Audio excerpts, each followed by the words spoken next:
Passando muito tempo aqui. Oi, gente, vamos finalizar então os yamas aqui, trazendo a nossa conversa a partir dos textos do Yoga Sutra de Patanjali, em articulação com os textos mais recentes do Hatha Yoga e suas versões que trazem os yamas, né? Para falar e fechar a nossa conversa sobre autocontrole e não possessividade. A gente traz esses dois juntos justamente porque o contexto do Patanjali era um e do Hatha Yoga é outro, tá? Então, o Brahmacharya era uma retidão mesmo, em que aquele que escolhia o caminho do cultivo da iluminação, né, da experienciação da iluminação, estar junto à força superior, dentro e fora, ao todo, né, Brahmacharya, né, tinha que ter a consciência de ter controle dos sentidos para direcionar uma força interior aí existente, um pulso, né, existente, para que não se fosse gasto de uma forma desnecessária.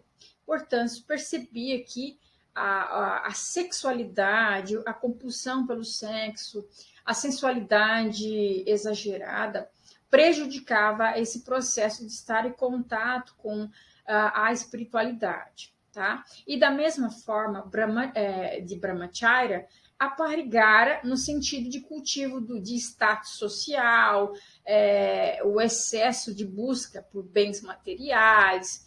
Então, aqui é um contexto em que se compreendia que a base da composição de se criar e assegurar um bom desenvolvimento de uma criança adolescente era de proteção, né, o prazer de vivenciar as aventuras, de ter amor, né? Então, a base de conforto estava ali, na adolescência, na infância.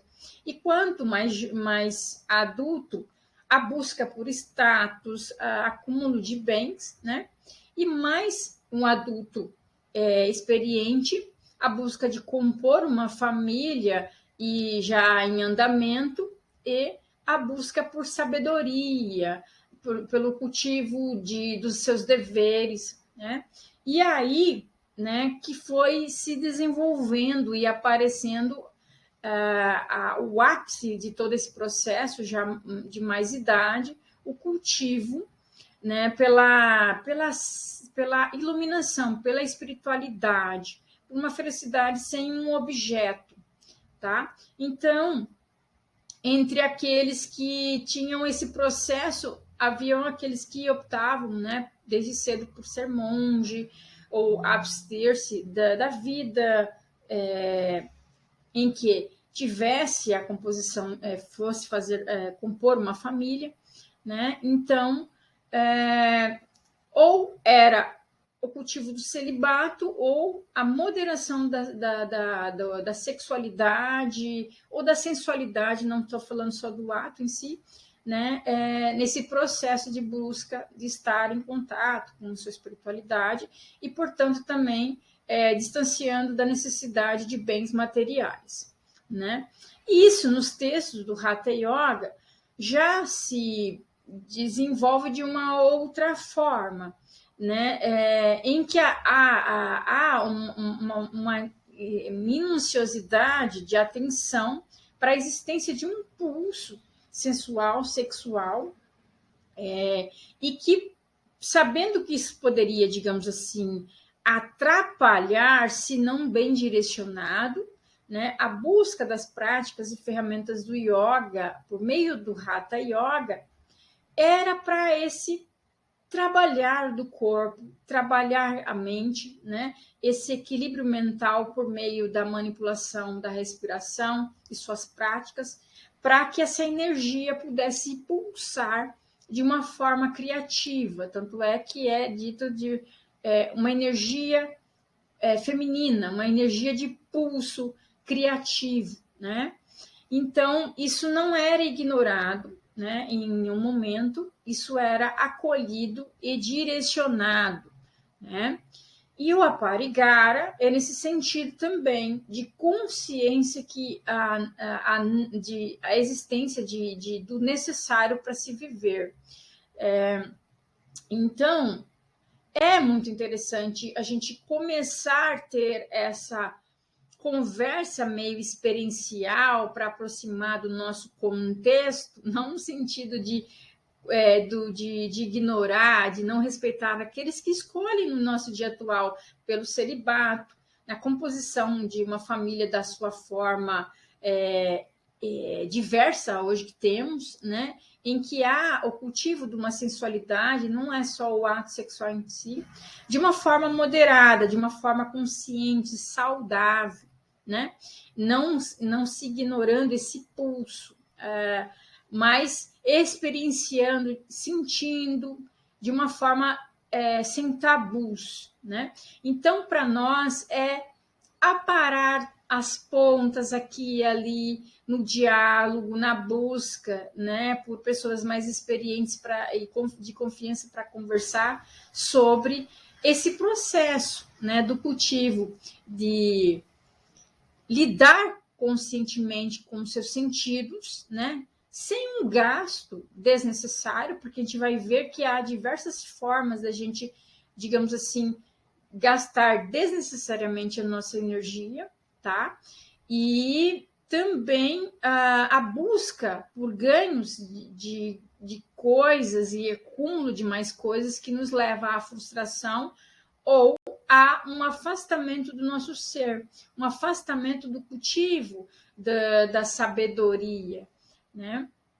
Para nós é relevante fazer reflexões sobre isso, né? E não trazer como algo polêmico, mais tabus, né? Porque por mais que a gente vê aí uma liberação para se falar de sexualidade, existe N tabus e tanta violência ao redor disso, né?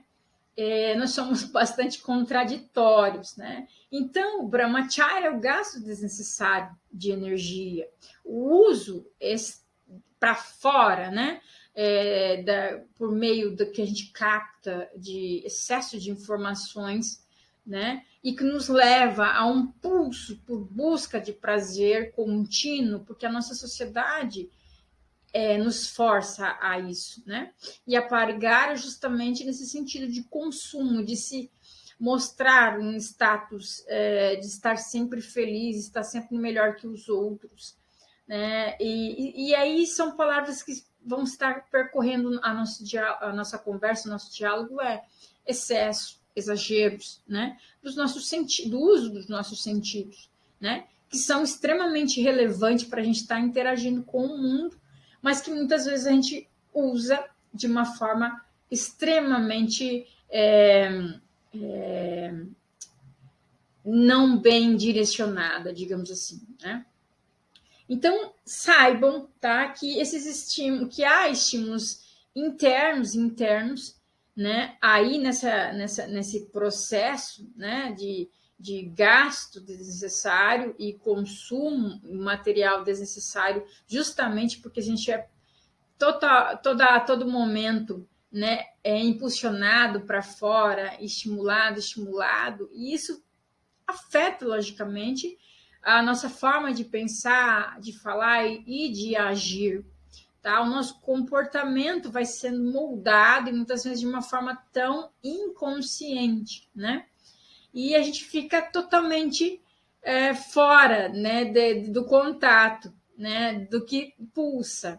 O Reich já dizia, né? O corpo, no início, ele é pura pulsação. A criança, quando nasce, é puro movimento, é pura expressão. Há muita liberdade, né? Só que aí a sociedade, família, o social, né? Culturas, etc., etc., vai nos formatando, né? E nesse processo de formatação, muitas vezes a gente perde muito de fluxos no corpo, de pulsos, né? De movimentos mesmo, de gestos. E isso acaba sendo muito caro para nós, né? Porque as experiências, muitas vezes, são captadas de uma forma extremamente traumática, né? Então, as experiências ruins acabam sendo moldadas para nos proteger.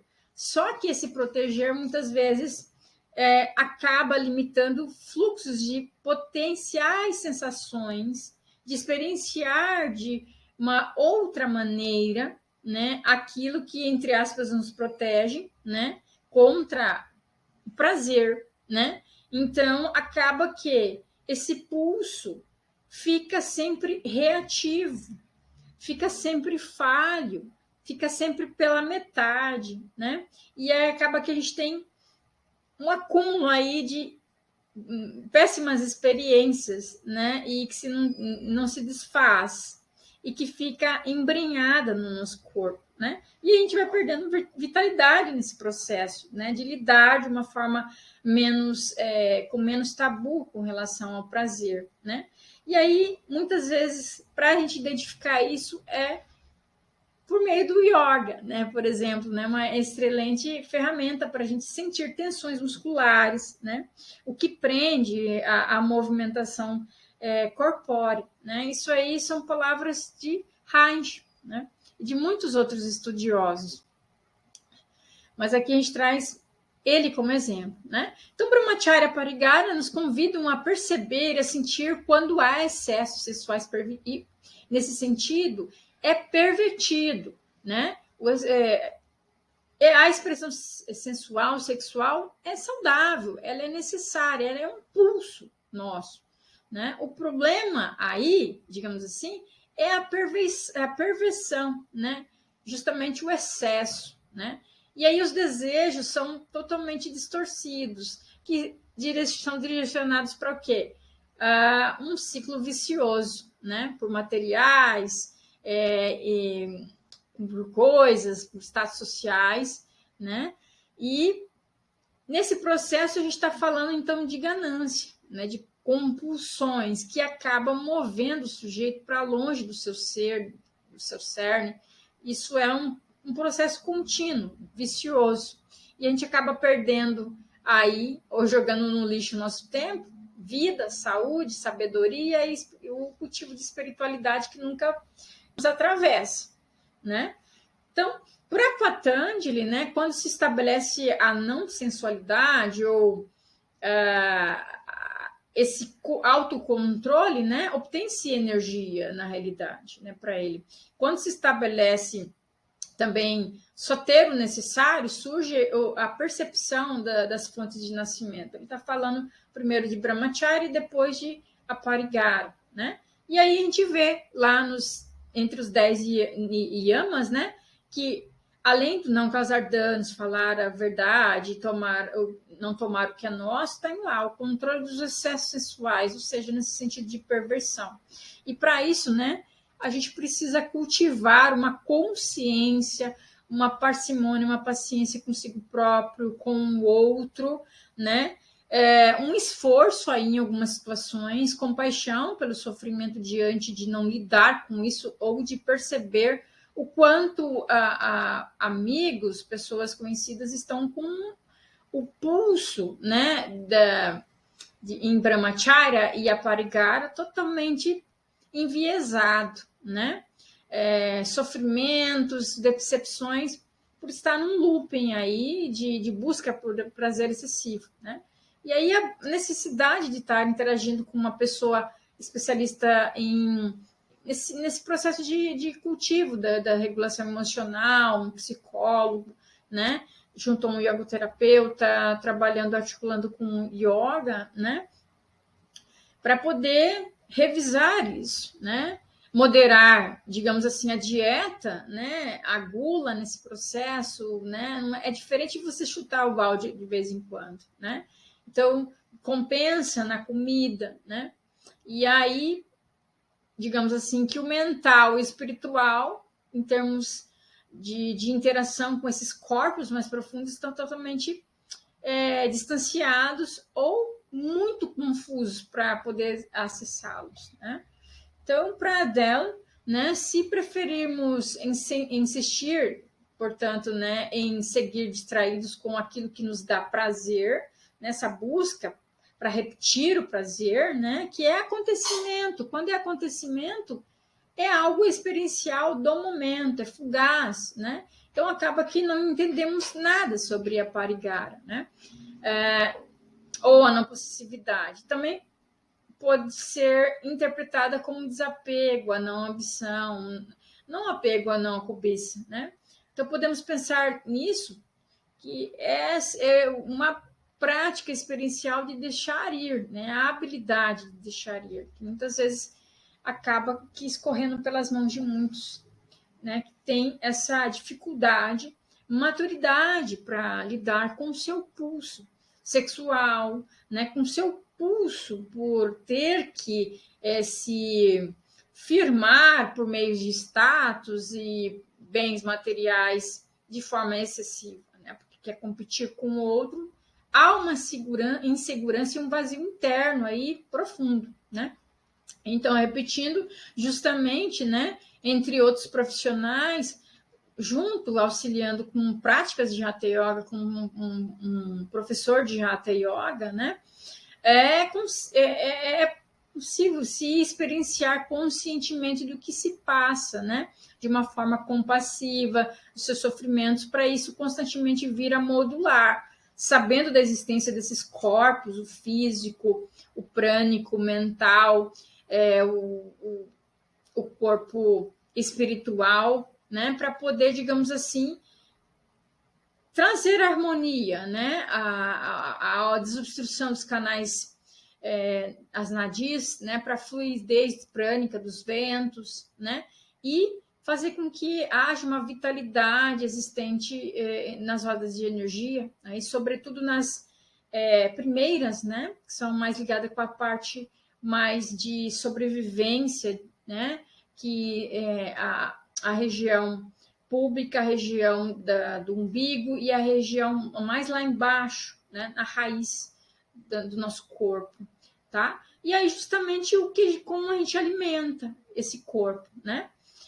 Qualidades materiais em termos de consumo alimentar em excesso, não, as nossas interações, né, sociais mesmo, com a qual a gente está compondo as nossas redes, se elas nos potencializam ou nos despotencializam, tá? Justamente é diferente daquilo que a gente conversou antes, né? Quando as pessoas precisam de ajuda, né? Ou a gente mesmo está com uma vibração mais baixa e não é para ser isolado, né? Mas ser compreendido que precisa de companhias, de uma interação, de uma rede social que potencialize, né? Dá um up nessa pessoa, em nós, né? E qualidades mentais, o que a gente consome, o que é atraído, né, para dentro de nós por meio dos sentidos, né? E o que é armazenado também, como está armazenado aí dentro de nós, né? Então, as práticas yógicas principalmente nos ajudam em todo esse processo, né? Dessa sutileza que a gente vai estudar um pouco mais lá na frente. Então, é sempre ver, né? A gente falou lá da questão do consumo alimentar mesmo, e a gente só reforça que está ligado a tendências de harmonizar, agitar ou nos manter apáticos em determinadas situações, né? Do nosso dia a dia, porque a gente tem que trazer isso para o nosso experiencial no tapete e fora dele, não podemos fugir disso, né? Então, a nossa prática, ela precisa nos auxiliar, né, justamente nesse sentido dessa harmonização aí, né, da conscientização da existência de um conflito, né, se a gente está apático nesse processo, ou não se mexendo, né, para que algo aconteça, né, as experiências vêm justamente disso, a gente precisa de movimentação e não ignorar, né, não negar, não julgar nesse processo, mas sim sentir, experienciar, né, acolher, né, justamente todo esse processo emocional, como é que tá nossas relações nisso, né? Há conflitos, né? O nosso cognitivo, como é que ele está reativo, né? O nosso comportamental, como é que está refletido, né? Para poder aprender com isso, justamente se libertar desse processo. E toda vez eu vou estar falando isso justamente porque tem muito a ver nas nossas decisões, né? Nas nossas interações enquanto né, o consumo em excesso, né, dessa noção que provém, né, dos excessos de bens materiais, etc, etc, etc, né, quanto tudo que nos estimula os nossos sentidos, né, e nos gasta a energia, né? Então, esse processo, ele é pendular, né, ele ressoa. Então, precisamos podar todo esse processo, porque começa a ficar extremamente difícil de interagir com algo muito confuso, né? E aí a gente traz alguns exemplos daqui para frente, né? E infelizmente vem dizendo que em alguns, né, como esse fato dessa matéria, que o celular é a heroína do século XXI. Então veja bem, não estou falando diretamente de ato sexual, mas o quanto há de necessidade de busca por dopamina, entre aspas, do consumo, né, da ação de N partes do nosso corpo, mas sobretudo um dos neurotransmissores aí, né, que é do prazer, de se sentir motivado, mas que está continuamente na busca de algo para se repetir, que não acontece isso, né? Então é pior, né? Pior, a heroína é algo que você tem, né, que clandestinamente buscar, né? Existem mais leis, né, dizendo é proibido. E o celular não, né? Então é pior, muito pior, infelizmente, né? Então, justamente esse não fazer para nós aqui é reflexivo justamente por isso, que parece muito óbvio, mas não tão óbvio se a gente não para refletir, né?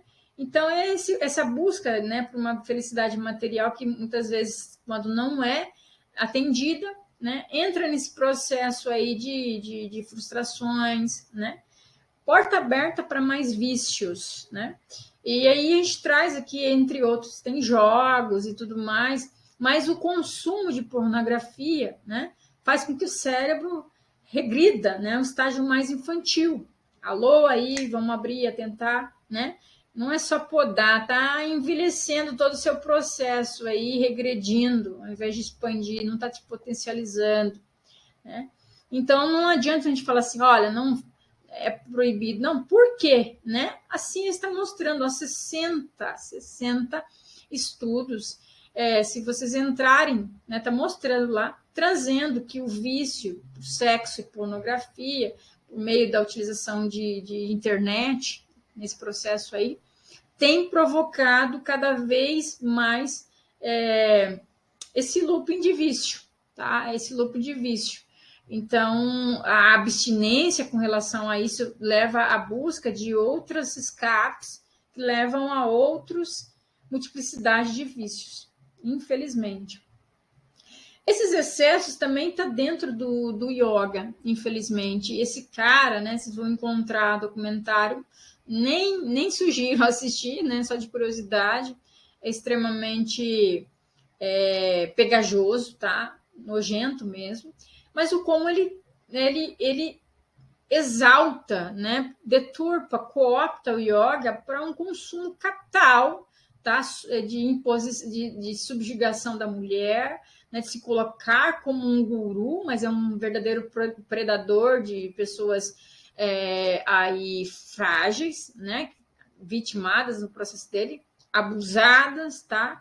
E aí, veja bem, né? O que era para ser potência é alvo também e utilizado como ferramenta para cooptar pessoas aí de uma forma predatória, tá? Então, o yoga também em si acaba sendo peça para, digamos assim, os excessos, né? E nesse livro do William Broad, você vai ter lá umas outras questões além do Bikram, né, que eu acabei de citar, mas sérios problemas de pessoas justamente por utilizar o yoga para inflamação de ego. O problema não está no ego, né? A gente sobrepõe justamente o mental depois para a gente cultivar sabedoria, espiritualidade. Mas o que está acontecendo é muito o oposto, né? É inflamação do ego, tá? Mais alguns exemplos eu vou estar mostrando aqui, esse documentário, tá? Que Traz exemplos de pessoas da elite de Recife, Rio de Janeiro e São Paulo aí, que tem coberturas, e o quão alienadas essas pessoas são com essa busca de uma segurança, estabilidade, né?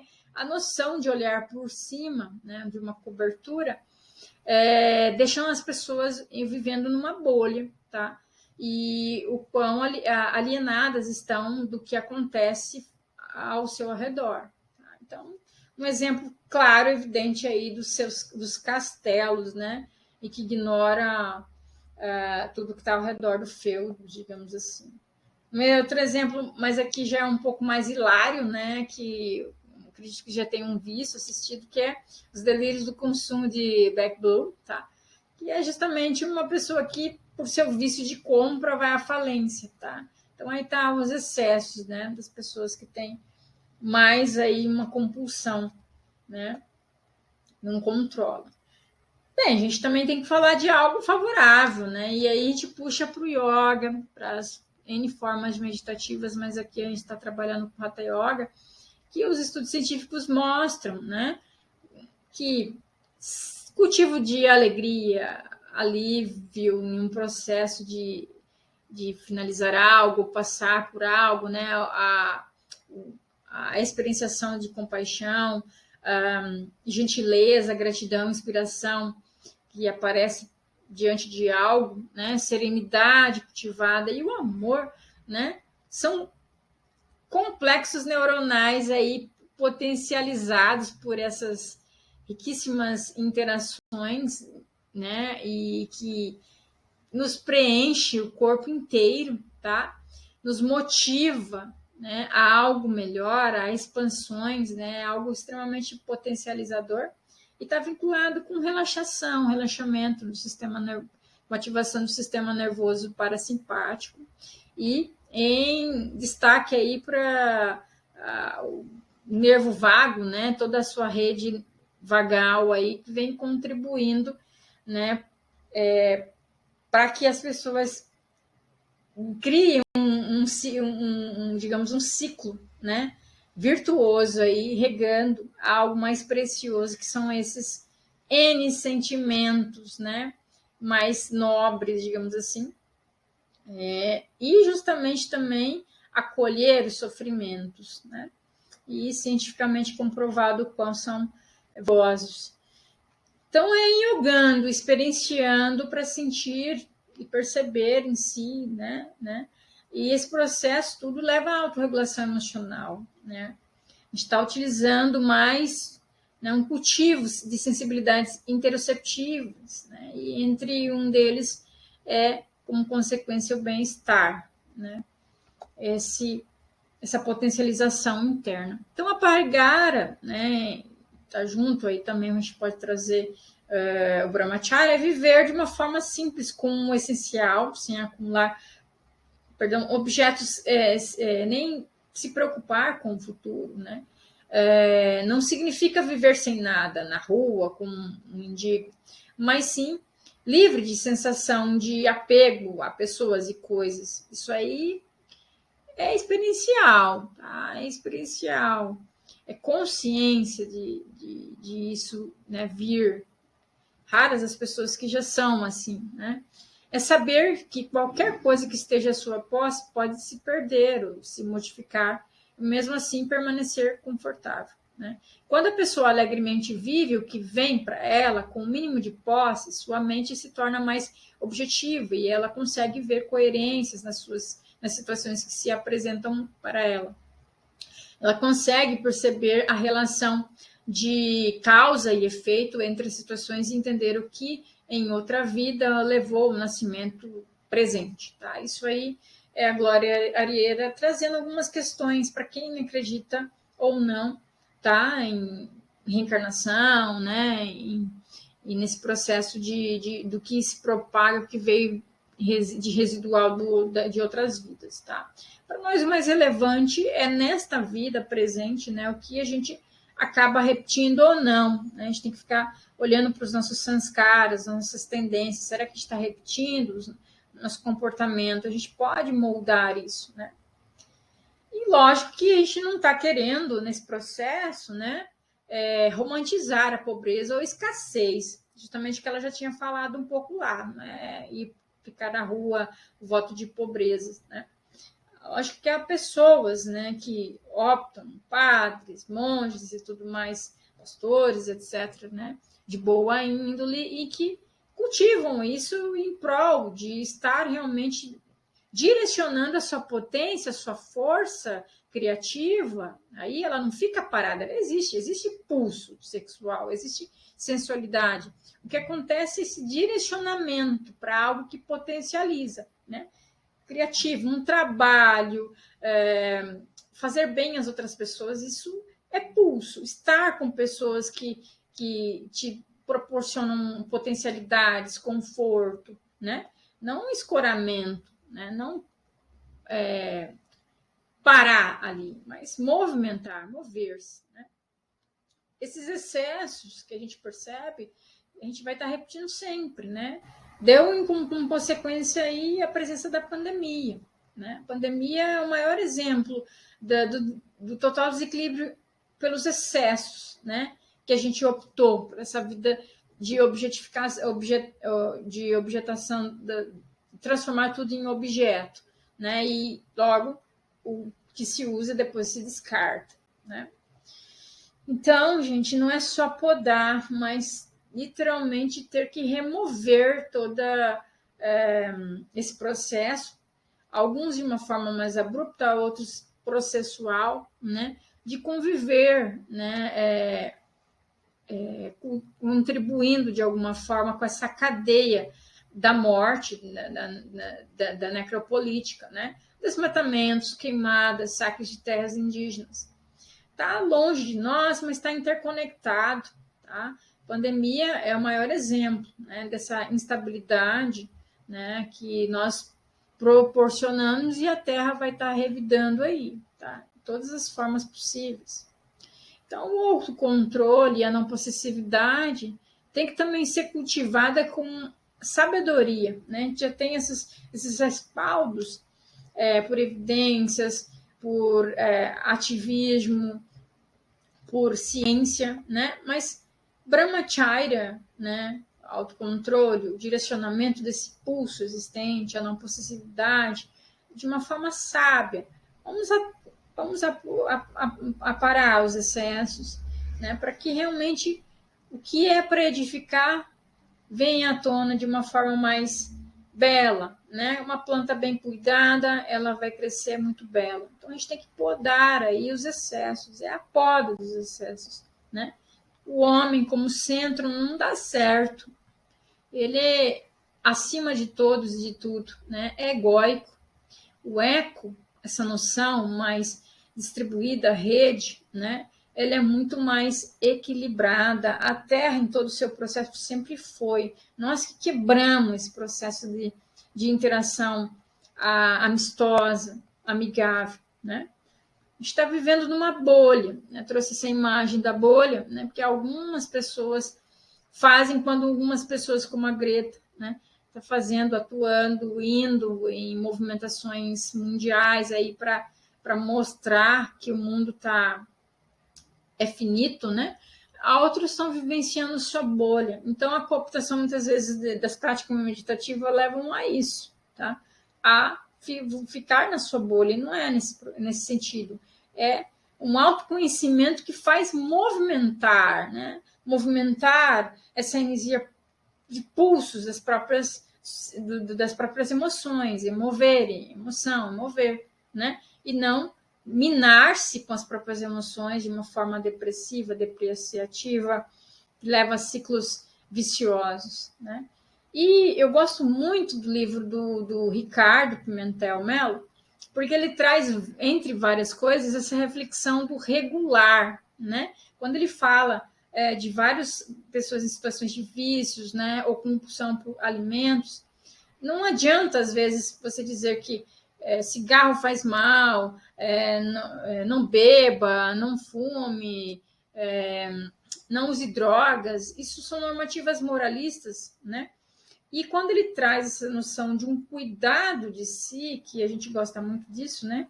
é remover progressivamente, conscientemente de isso te faz mal e que você no processo vai, né, compassivamente e não abruptamente, mas compassivamente removendo, modificando, alterando com a ajuda de uma rede, né?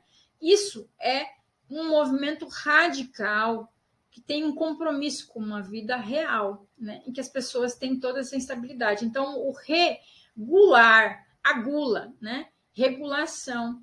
E aí não que nos permite falar de autorregulação emocional de uma forma extremamente não só biológica, né? Mas é nesse processo de existir o pulso pela gula, que não pode ser ignorada, mas pode ser modulada, pode ser regulada nesse processo conjunto, em rede, né?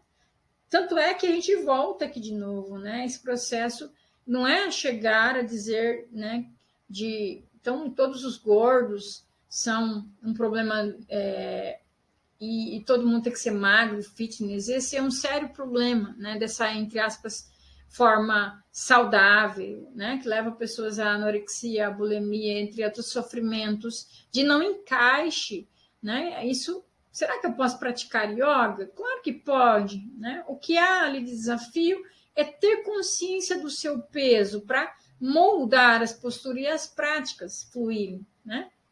Então, não olhar para o gordo, né, e sentir-se insultado, né, por ser gordo, né?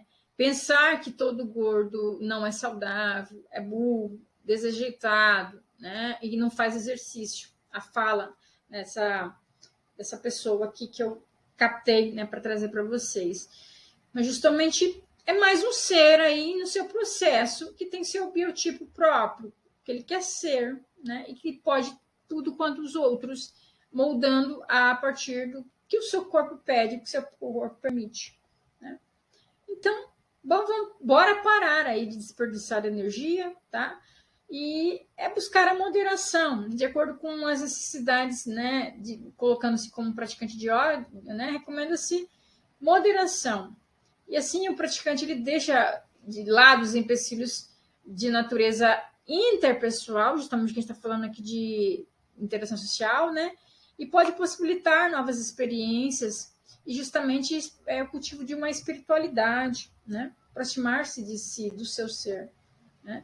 Vamos abrir espaço aí, bora abrir espaço mesmo, né? Para o autocontrole consciente, relaxamento físico, mental, sensação de prazer, alegria e bem-estar, né? Compreensão compassiva de si, consciência para a estabilização da ruminação interna, ou seja, né, sair desse ciclo vicioso de prazeres fugazes, romper com uma relação de ganha-perde consigo próprio e com os outros, né, de dominação, reconhecer os pulsos da sua energia e não negá-los, não rejeitá-los, né, não torná-los pecaminosos, né, mas buscar autoconhecimento sobre si, sobre eles, né, buscar aconselhamento se precisar, tomar consciência de que precisa de ajuda se for o caso, né, para lidar com aquilo que você está experienciando e que está sentindo que precisa de desvelar mais alguma coisa,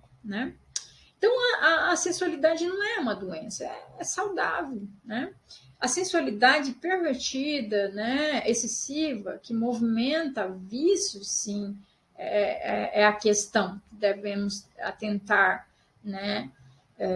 Dependências que levam à frustração, que leva a pessoa a buscar a se impor para se sentir bem, né? Dominar o outro, e as frustrações e a não conseguir dominar leva à agressividade, violência, tornar-se impotente diante daquilo que não se controla, né? Depressões, ansiedade começam a emergir desse processo. E tá aí o que a ciência vem dizendo. Desfavoravelmente, tudo o que é vício, a esse looping excessivo aí, leva a alterações da morfologia cerebral, né? Extremamente desfavorável, diminuição, né, do conteúdo da massa cefálica, de conexões favoráveis, né? comportamento infantilizado, como vimos, né? Compensação que vai ser escape em outras drogas e vícios e mais vícios, N desdobramentos negativos, né? Então, é para essas reflexões que a gente precisa trazer, né? O que a gente experiencia no cotidiano, o que a gente experiencia ao lado com os nossos colegas, o que a gente experiencia no nosso tapete, né?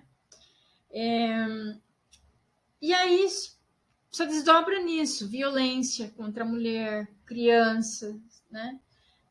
Poxa, Vanessa, só coisas negativas? Não, é realidade, né? O yoga não é para te colocar numa bolha, é para denunciar, ter mais clareza sobre o seu papel enquanto ser vivente aqui na Terra, né? Então, para que serve o yoga mesmo? Qual a motivação de se praticar yoga? Certamente que não é para você recriminar, né, o cumprimento do vestimento das pessoas. Isso daí não contribui com nada, nenhuma transformação. Nem olhar para Brahmacharya e dizer que, nossa, a pessoa então está mostrando-se extremamente. Ela tem que vestir de uma forma não só confortável, mas de comportamento, né? E limitado. Não, bom senso, gente, bom senso, tá? E o corpo do outro é do outro. O seu corpo é o seu corpo. Ambos precisam ser respeitados, né?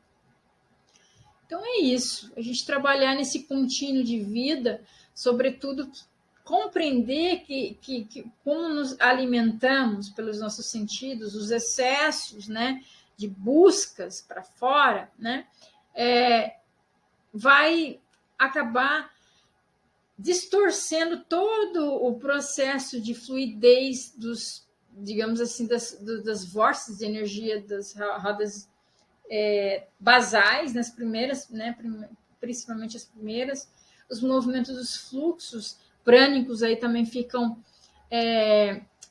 bastante, digamos assim, dificultados, né? E justamente distanciando de cultivo mais interno e a fluidez pelos outros canais e as rodas de energias mais elevadas, né? E aqui não estou dizendo que uns são melhores que o outro, mas o quanto dificulta fluir para frente, né? Fluir ao contato com o seu ser, com a sua espiritualidade. Então, eu vou finalizar lendo justamente porque falar sobre Brahmacharya, falar sobre excessos, a gente tem que retomar a força feminina. Então, esse poema aqui lindo do professor Tales me inspirou para fazer essa reflexão para vocês, né, experiencial. Por medo de ser subjugado, sobrepujado, o masculino deturpado escolheu e impôs o seu ego sobre a natureza, sobre o mar, sobre a terra e suas riquezas, da mesma maneira que fez com a mulher. A força selvagem, o mistério e o poder criativo, que estão na essência da natureza e do feminino, assustam o ego em sua pequenez. Apenas através da integração do feminino resgataremos o elo que transforma a necessidade do domínio em poder real e encontraremos a verdadeira força que transpassa o ego e o transmuta em capacidade criativa amorosa e colaborativa. Então poderemos nos reconhecer e nos elevar mutuamente em nossas forças, nos acolher em nossas fragilidades e celebrarmos como seres livres e plenos. Né? Então, para fechar, é isso. Muito obrigada. Namastê.